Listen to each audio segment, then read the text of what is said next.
Hello and welcome everybody to another StarCraft 2 cast by Glitch. Today I am very excited because I am not going to be hunting and searching for replays for the next few days. I don't know why, but like the last couple of weeks it's been so hard to find replays and I have no idea why. It's just been really hard to find any replays at all. But just today, MLG Orlando released a whole bunch of their replays from MLG Orlando, and while I did watch a lot of MLG Orlando, there were some games that I missed because I could only really be watching one stream at a time. From time to time I'll try to switch and watch two streams at once, but it's just kind of hard to do. It's just like I can't really get into any of the games, I can't really pay attention to what anyone is doing, and it gets to be a little bit too much, so I generally tend to just watch one stream or the other.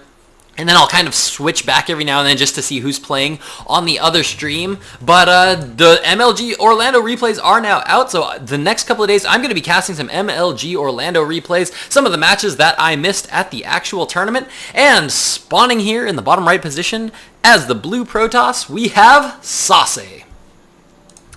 Spawning here in the top right position as the red Terran for Team Startail, we have Bomber.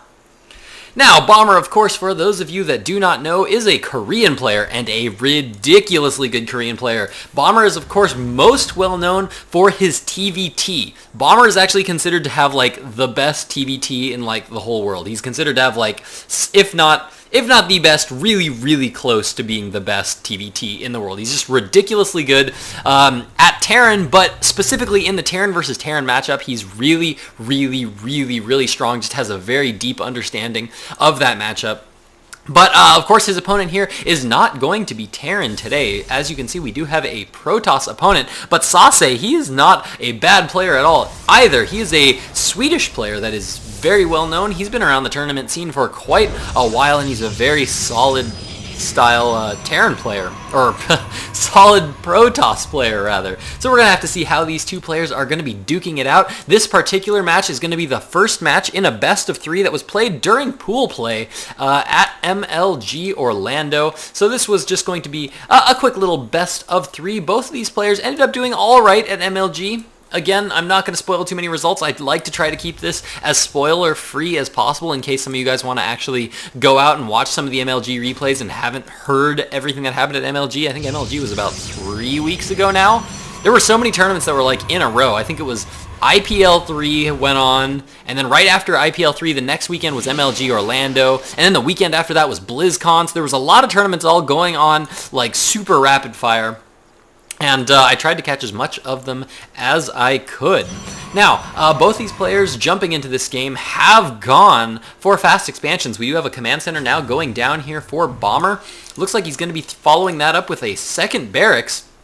And he has taken a gas as well, so it looks like we're going to see some bio-style play here out of Bomber. And in the base of SaSe right now, it looks like he went for one gateway, got up that cybernetics core. He's currently operating on 2 gas, but then he got up that nexus, going to start to take that expansion. I think he did actually see, yeah, he saw his opponent's command center going down, and that was what cued him to go ahead and start his own nexus. As we can see, that's exactly what he did. Bomber does have some Marines up here on the high ground. The Stalker's going to poke in there, try to deal some damage, but those Marines are going to deny that Stalker from dealing any damage at all. But nice pullback there by SaSe. Notice he only took shield damage. He was quick enough in his pullback that he didn't actually take any hull damage, so he's just going to sit back now, recharge all those shields up, and we do now have a second Stalker here coming out for SaSe. Moving across the map, Stalkers are very good on Tal'Darim Altar.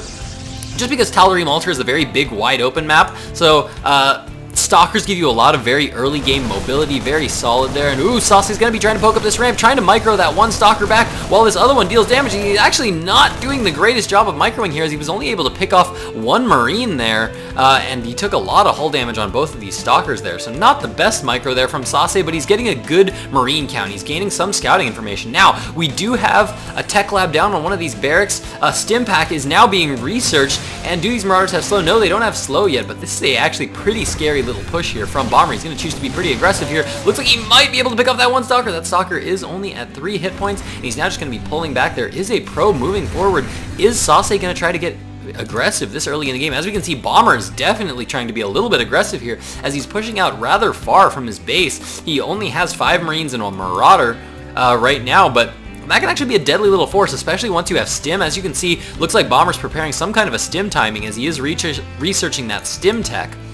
He does have a second tech lab as well on another barracks that he's producing Marauders with. Marauders, obviously a very good choice against Protoss Gateway units, and that is exactly what SaSe is going for right now. As we can see in the base of SaSe, we currently have 5 warp gates out right now, so it looks like it's going to be some kind of a 5 warp gate timing push here, as he is not continuing to produce workers. He has stopped producing workers at his natural expansion. Bomber, of course, still making workers at his expansion, wants to get that economy up. Let's check out that Harvester tab. We can see that SaSe is just a smidgen ahead, 36 harvesters to the 34, and yeah, I don't think he's definitely chrono boosting all these gateways now. It is going to be some kind of a 5-gate timing. This is going to be very, very strong. He's got 1 forward pylon here, but he's placing a few more all around the map, and a 5-gate timing push can be very, very, very strong against Terran. And as you can see, Bomber, he thinks something fishy is going on right now. He's throwing down a couple of bunkers. He does spot a probe there. He's only got 1 bunker loaded up right now, and the Marauder count is starting to get high, but this is a lot of units here for SaSe. He's got a lot of sentries that are going to be able to throw in a lot of force fields. Guardian Shield going down there. Beautiful force fields going down here for SaSe. It looks like he's going to start to pick off a lot of these Marauders. All the SCVs trying to be pulled off the line right now to try to repair that bunker, but beautiful force fields going down for SaSe, able to completely cover that bunker in units so that he's not able to quite repair it. Force fields completely surrounding that bunker. Now the SCVs are trying to repair this bunker, but this bunker is taking so much damage, and the bunker does fall. The stalker count is still so very high. The sentry count is still ridiculously high as well. The food count is favoring SaSe greatly right now, 70 to 40. The second bunker does manage to get up, but he doesn't manage to get any units into it, and Bomber is going to be GGing here out of game 1. So well played 5-gate timing there from SaSe. Very cleanly executed. Beautifully done there by SaSe. That means we're going to be jumping into game 2 right now. See if Bomber can't make a little bit of a comeback with those Korean Terran skills that we all know and love. So stick with me, guys. Game 2 in just a moment.